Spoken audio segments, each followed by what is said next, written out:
amazing Australians and the story of their lives. You're tuned to Lots to Chat About with Rosemary Peterswald. Hello and welcome, listeners. My guest today is Brendon Cox, Chief Executive Officer of Legacy Queensland. Brendon has had a long military career, having enlisted as a soldier in 1988 and has served overseas in Bosnia, East Timor and Afghanistan. During his service, he has received numerous awards, including the US Army Commendation Medal, Chief of Joint Operations Group Commendation, Australian Land Commanders Commendation, the US Meritorious Unit Citation, and the Commendation for Distinguished Service in the Australia Days Honour List 2014. So I can think of no better person to be heading up Legacy Queensland than Brendon. For Legacy has been providing essential social, financial and development support for our veterans' families since 1923 and was founded on the promise of one digger to another. If I die, look after the missus. Welcome, Brendon. Thank you, Rosemary. Thank you for having me along. Now, Brendon, we'll talk of Legacy at length a little bit later. But first, I'm sure our listeners would just love to hear a little bit about where you sort of started off in life and how you decided to become a soldier. Yeah, so I grew up the youngest of 7 children in Melbourne, Victoria. My mum and dad are both Dubliners. They came out from Ireland in the 1950s. My uncle was a founding monk of a Cistercian abbey in Yarra Glen, Tarrawarra Abbey in Yarra Glen, Victoria.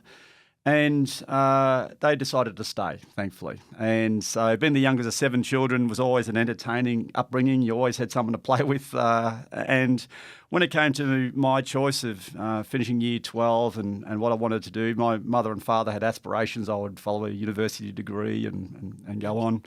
I have 2 brothers in the army already. And I saw the lifestyle they had. I always believe in service to country and service to community. So I decided to join the military. My mum had told me that in our family history there had always been someone in the priesthood and someone in the military. Well, that was the Irish thing, wasn't it? The first son inherited, the second, I think, became a priest, and the third, the military. It might have been the other way around. Yeah. So Mum said, "Oh, you must be the one joining the priesthood." I said, "Sorry, Mum."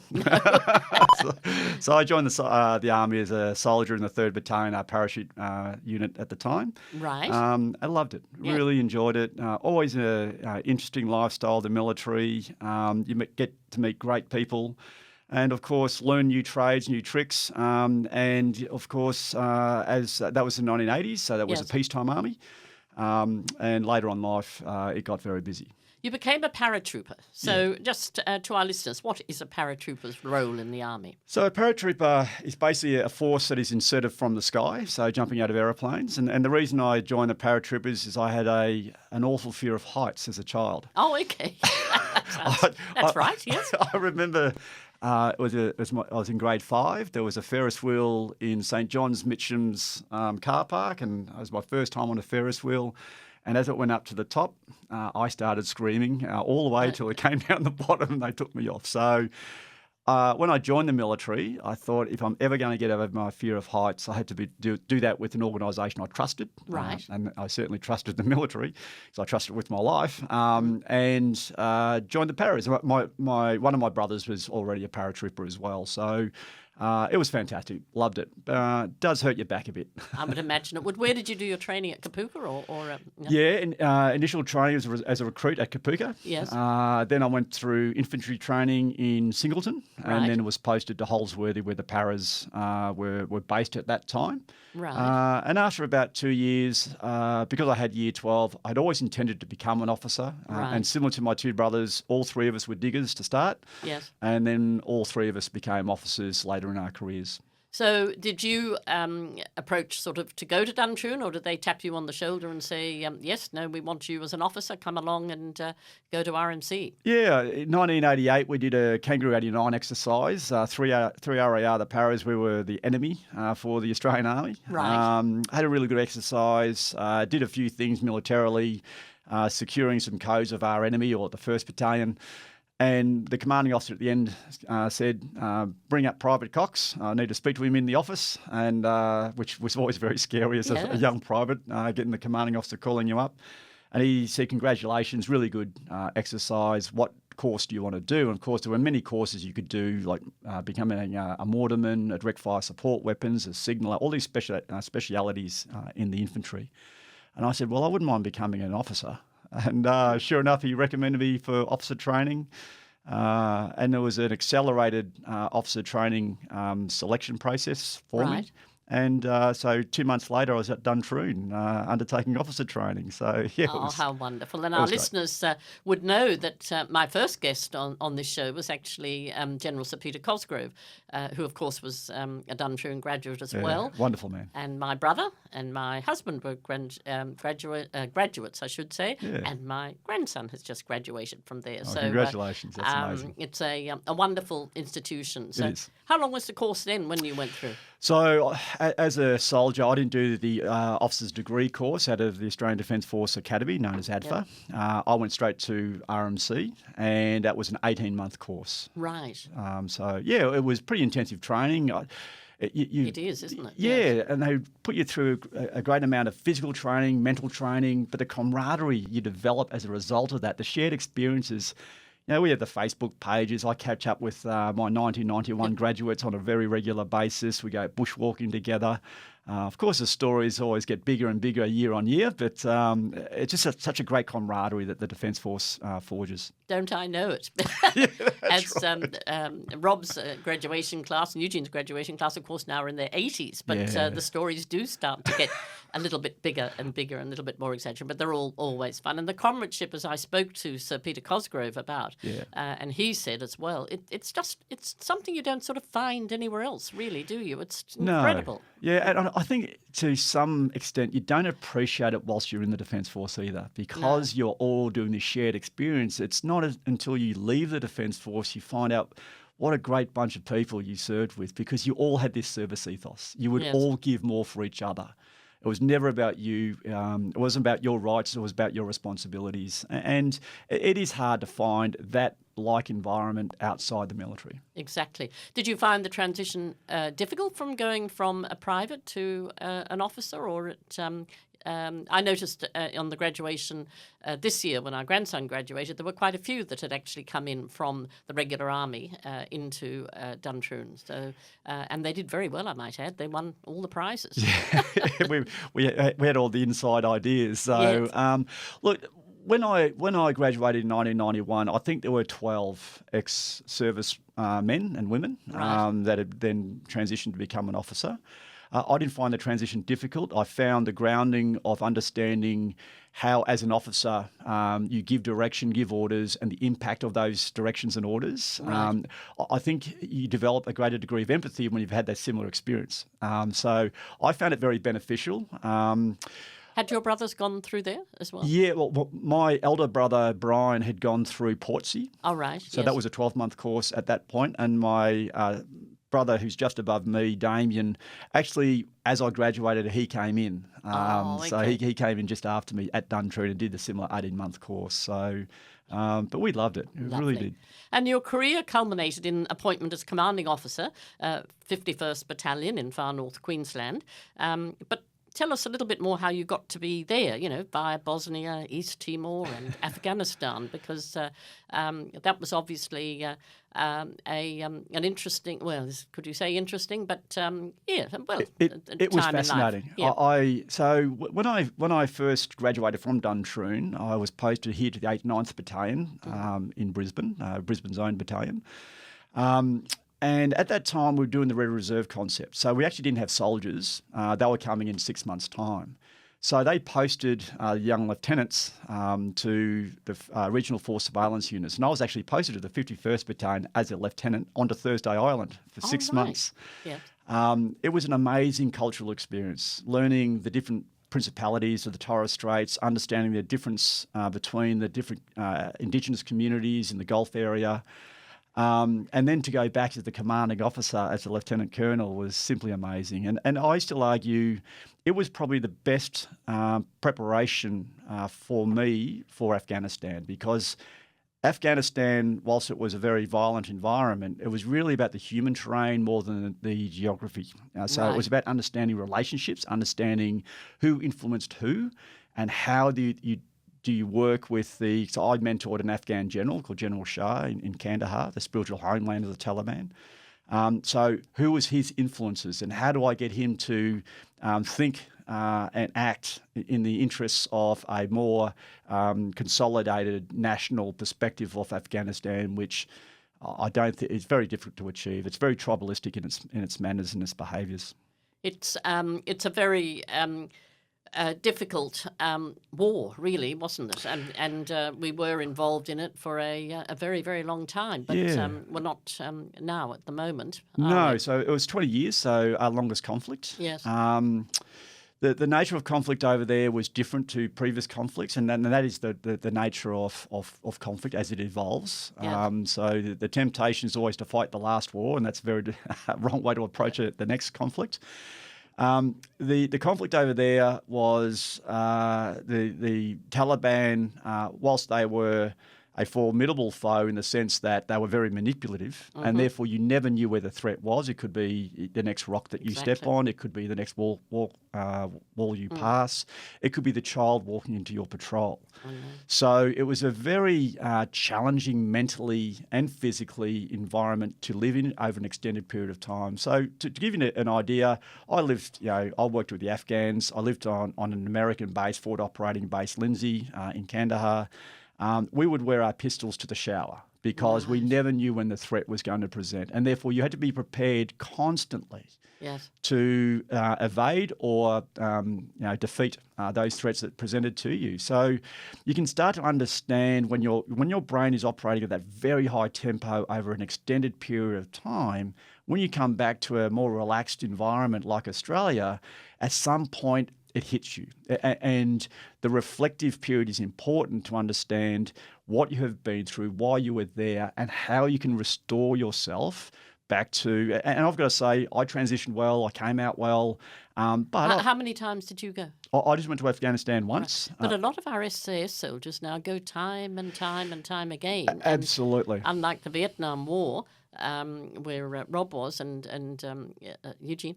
Well, actually, Eugene went twice, but they normally went once, and it was for a year, and you came back. But I think a lot of the soldiers that went to, as far as I'm aware, went to Afghanistan time and time again, they found it very difficult to come back, then settle back into a normal life, particularly if you've got a wife and children and whatever, and then you just settle back in and then you're off again.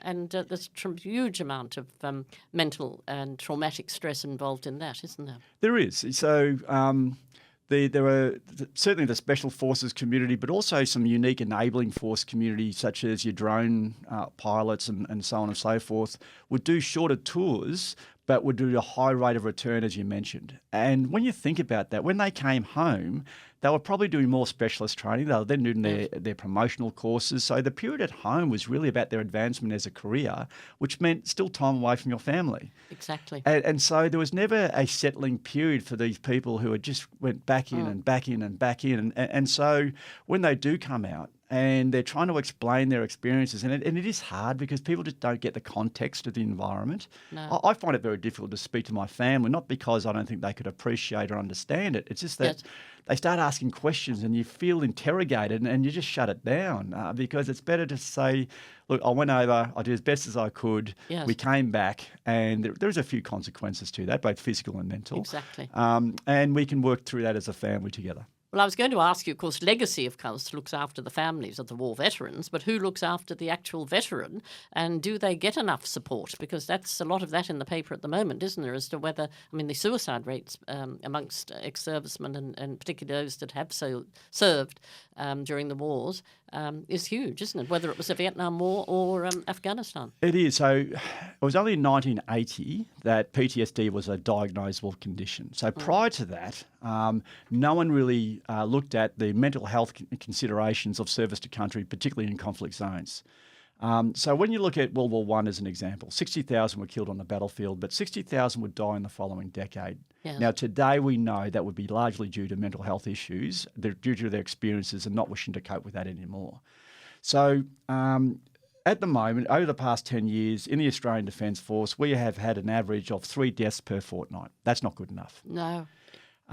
What we have is probably not enough accountability to Department of Defence working with the Department of Veterans Affairs and their ex-service community, inclusive of Legacy, working with the two federal government agencies to make sure there is a continuity of care once we break a person within Defence, that there is warm handovers to the social sector, to the clinical sector of the civilian environment, to make sure that they do not fall through the cracks, because veterans are really bad at help-seeking behaviours. Yes. Families don't understand the complexities of what they are dealing with, and therefore we really have to wrap around them as opposed to ask them to navigate a very complex environment and seek support individually. Yes.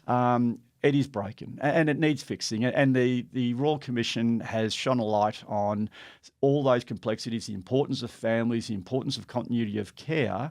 And the recommendation 122 out of which is the final recommendation in the 7-volume report, talks about establishing a separate entity to Department of Defence, Department of Veterans Affairs, to keep them to account, to make sure that when we break someone, because it's a natural consequence of military service that people get broken, we shouldn't walk away from that, either physically and or mentally, because of what we ask them to do.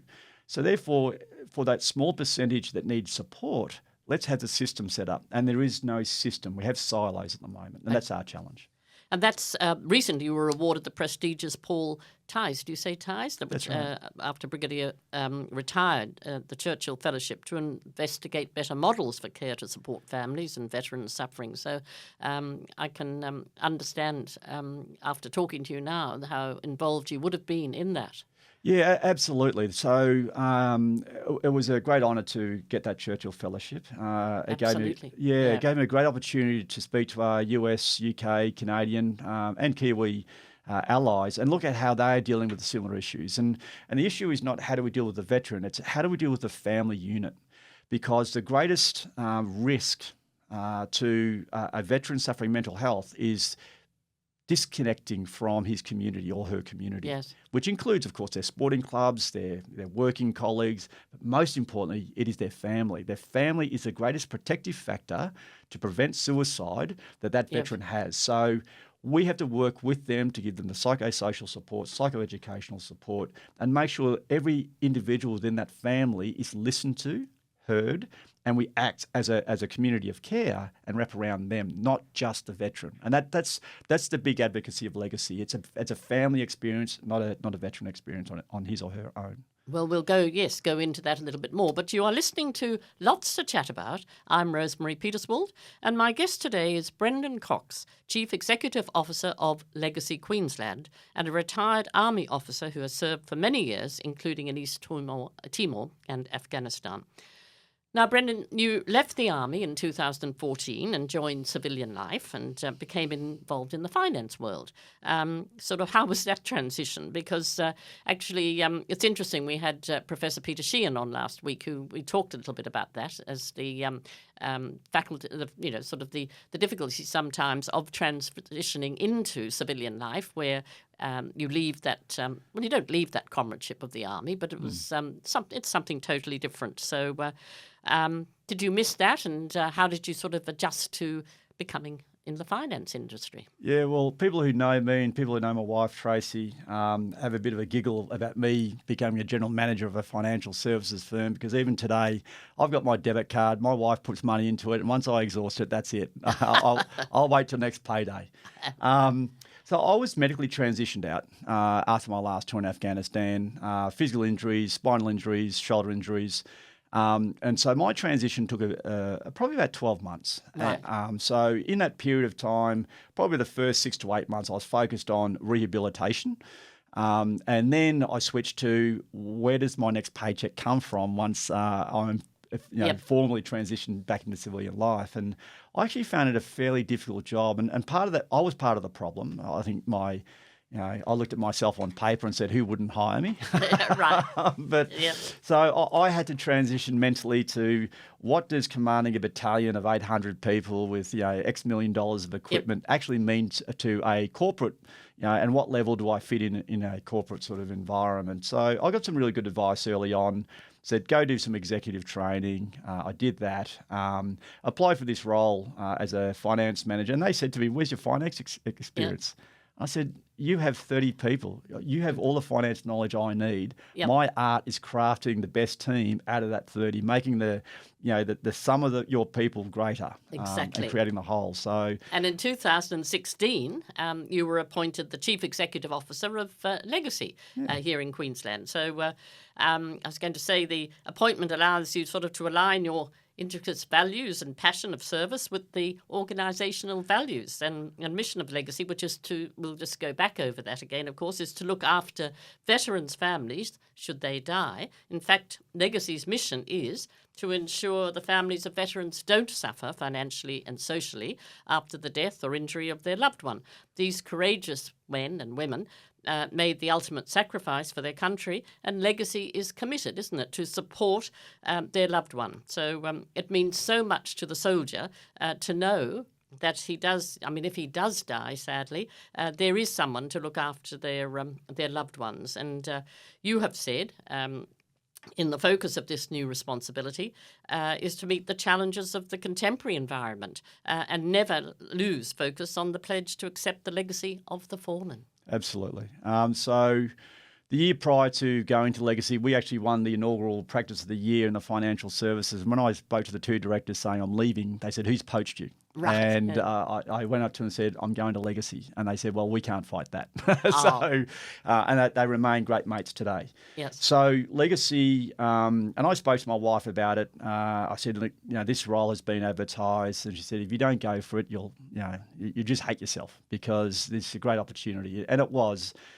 Having served overseas, having seen what people endure, and then knowing there were families that were less fortunate than mine that are back in Australia, that spirit of service does not leave you when you leave the military.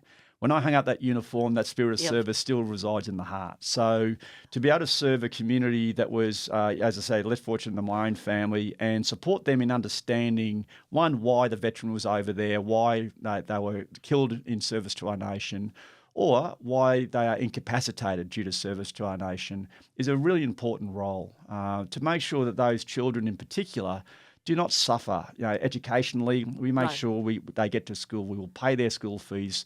But most importantly, we have a great volunteer force we call Legatees. And any listeners out there that have spare time on their hands and looking for a great community experience, I would encourage you to join your local Legacy club because it's our Legatees, these volunteers that go into the living rooms, meet with these families to make sure there is no social or financial disadvantage to them. It is a relationship. And that's a key discriminator between Legacy and other organisations.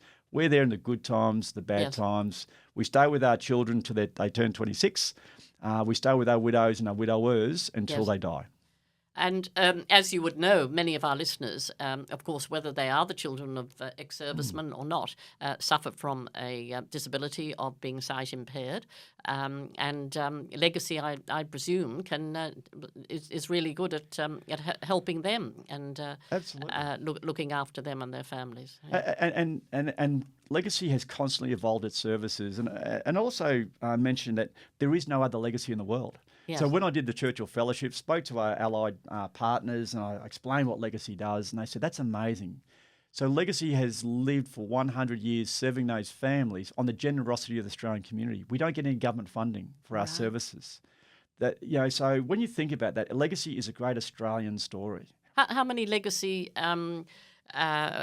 clubs are there around Australia? So we currently have 44 clubs, so it's very geographically based, and the reason for that is about personal service. So if we are to deliver Legacy services in Roma, we need volunteers at Roma. Right. So Legacy Brisbane goes all the way to Rockhampton in the north, to Logan in the south, and all through the communities where we have our widows and children, we have volunteers. So our first challenge is to get people to serve people, and that creates great community.